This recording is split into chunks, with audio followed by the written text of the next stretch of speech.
La revue de presse avec Ashrène Verdian. Bonjour Ashrène. Bonjour Philomé. Tour d'horizon des unes de la presse française ce matin, donc presque toutes consacrées, ces unes, à l'intervention télévisée de François Hollande hier soir sur France 2. Oui, elles sont presque toutes pessimistes également, Philomé, voir d'abord la une de Libération. Jusqu'ici, tout va mal. Libération qui déplore l'absence totale de nouvelles propositions, notamment pour lutter contre le chômage. Et le président est bien trop optimiste, nous dit Éric Decouty. Le président qui, en plus de ne pas faire d'annonces fracassantes, n'a pas porté, je cite, le vent de colère face à la crise que beaucoup de Français attendaient. Sa prestation a été fade, nous dit-il, presque banale, dénuée de pédagogie.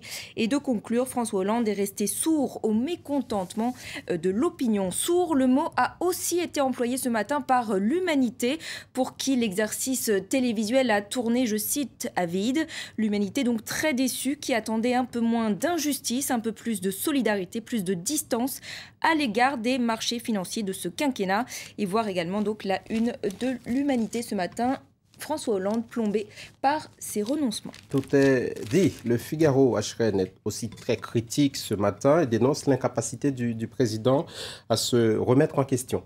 Oui, Hollande fait du Hollande, titre Le Figaro. Rien ne change donc. Souhaitant plaire à tout le monde, François Hollande tente un exercice d'équilibrisme, nous dit Le Figaro, sur les mesures à prendre face à la crise. Et il n'ose pas prendre du coup de vraies décisions, nous dit Paul-Henri Dulimbert, alors qu'il aurait dû tenter, je cite, la grande transgression, celle qui lui aurait fait dire que la gauche française devait jeter à la corbeille ses anciens micelles. Il y a préféré au contraire une improbable synthèse qui ne satisfait personne. Et les Échos, de leur côté, titrent sur la fameuse taxe à 75%, une taxe révisée par François Hollande après, on le sait, la censure du Conseil constitutionnel. Cette taxe sur les revenus dépassant 1 million d'euros sera donc prélevée au niveau des entreprises. Et enfin, le Parisien, ce matin, donne la parole aux Français, donc pour qu'ils nous donnent un peu leur avis sur cette intervention politique. Experts citoyens qui passent donc au crible l'intervention télévisée, et ils sont eux aussi très sévères. Merci Ashrène Verdian. On vous retrouve dans un peu moins d'une heure pour une revue de presse française